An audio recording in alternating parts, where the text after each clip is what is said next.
Hello, my name is Rich Howard, owner of Architectural Builder Supply, and this video is to bring you a closer look at the Bommer number LB4310-350-651. This is a single acting spring hinge by Bommer, is what this is. Let's dissect the part number. LB stands for lube bearing. It's a maintenance-free sort of concealed bearing construction by Bommer. The 4310 specifically means that it is a spring hinge that features square corners, a standard template pattern for 3.5-inch hinges, and it means that the leaf thickness is 96 thousandths, which would be typical and common for use in residential sort of door applications. 350 is the size. That means that this hinge specifically is 3.5 inches tall, and the height goes first on this sort of hinge, and 3.5 inches wide. Not that it matters on a 3.5, but if you had a 3.5 by 5, it's height first. 651 means a couple of things. First, it means that it is in the polished chrome finish, but it also means that it is a steel base hinge. So it's a polished chrome plate on steel. Now it's a spring hinge. There are, first of all, before we get to the setting of the tension guidelines, there's a link below this video to the template which shows everything important dimensionally about the hinge so that you can review how this hinge dimensionally compares against what you might be replacing or what you might be installing new. There is also a link below this video to certifications and hinge selection guide, and that's a very handy guide to have in terms of determining how many spring hinges you need. And if you're looking at it, you'll see hinge selection for maximum door size.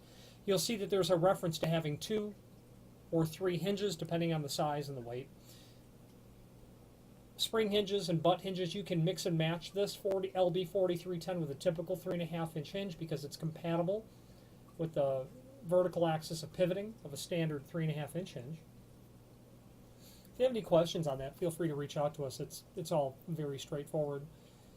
Then there's a link to the installation instructions. Those are going to be printed on the back of the box that you're most likely going to get the hinge in, although not always.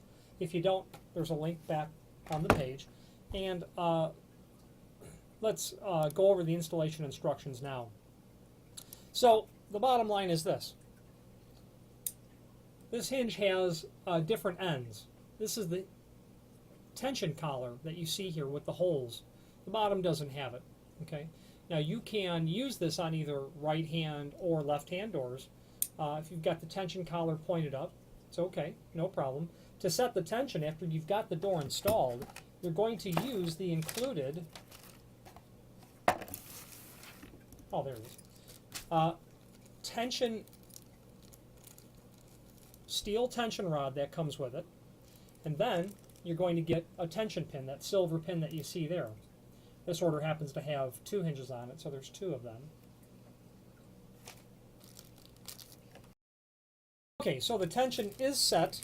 When you've got the hinge installed with the tension collar pointed up, you insert the tension rod, and I've got a bit of it sticking out of the end of the bag, into one of the holes. And you rotate it clockwise, and as you do that, you can see that you reveal new additional holes. It's into one of those new holes that you insert one of the tension pins, and that sets tension on the spring hinge itself. 3 holes maximum is what they recommend in terms of setting the tension. And back to that guideline, it states, depending on the weight and size of the door, how many hinges you would use. And that guideline, I certainly have no reason to question it, except that my actual experience in terms of installing these and maintaining them, especially through time, like change of seasons, I have found a significantly greater amount of success when I have used all spring hinges. The reasoning is this: the door has a lot, to do with the proper operation of the spring hinges doing their job. What I'm trying to say is that the spring hinge does all the work naturally. When you have the door and a spring hinge, you have to overcome all of the air pressure, all of the weight of the door, all of the lack of no inertia, overcoming the resistance of the latch bolt hitting the strike plate and other air pressure conditions. And I have found that when I've got one spring hinge and I needed two, or two and I needed three, I found that I wasn't always able to get the door to to latch properly. One thing that people try to do to get it to work is they'll set the tension excessively high on the spring, and that's not good because the spring's not repairable. Just to get it moving fast enough so that it actually gets through the closing cycle with enough inertia to get it latched. The problem is there's very little energy compared to the weight of the door at the closing end of the cycle. So if any sort of additional interference or obstacle came up, the door would never latch. I have found that when I've got more spring hinges than might be recommended, or the maximum allowed, I have found that critical last 5 degrees or 10 degrees, I still had enough stored energy in the springs of the hinges to get it to actually latch without having to set the tension excessively high and without making the door swing too fast just to get it to close on its own inertia. I liken it to a tugboat. They don't go very fast, but they can pull a lot of weight. And having more spring hinges rather than less share the job doing that always gave me and gives me a greater amount of success every time. It's possible.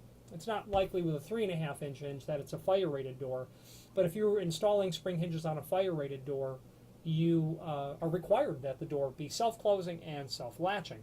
Inch and 3/8 door like this tells me that it's an inch and a 3.5 inch hinge like this tells me it's an inch and 3/8 door, most likely residential. Could be any application, maybe a bedroom door someone wants to close behind them, or a garage door, whatever the case might be. So you can be conservative. You can order one and order another one later. And my argument is that they're not that expensive to begin with. 85-pound doors, 2 spring hinges and a regular hinge, only up to 3070. 110-pound door, 3 spring hinges is what's being recommended. Hydraulic closers or hydraulic control over a door is really the preferred way. And spring hinges can be, or at least they're considered by me, a second option. However, they're a great second option in a lot of instances. The last thing I'd like to show you will be the Bommer logo. You can see right above it, it says Made in USA, a fact that Bommer is quite proud of, as am I to represent them. Any questions on the Bommer, number LB4310-350-651, single acting spring hinge and a bright chrome finish, or any other Bommer product, please feel free to reach out to us. Thank you.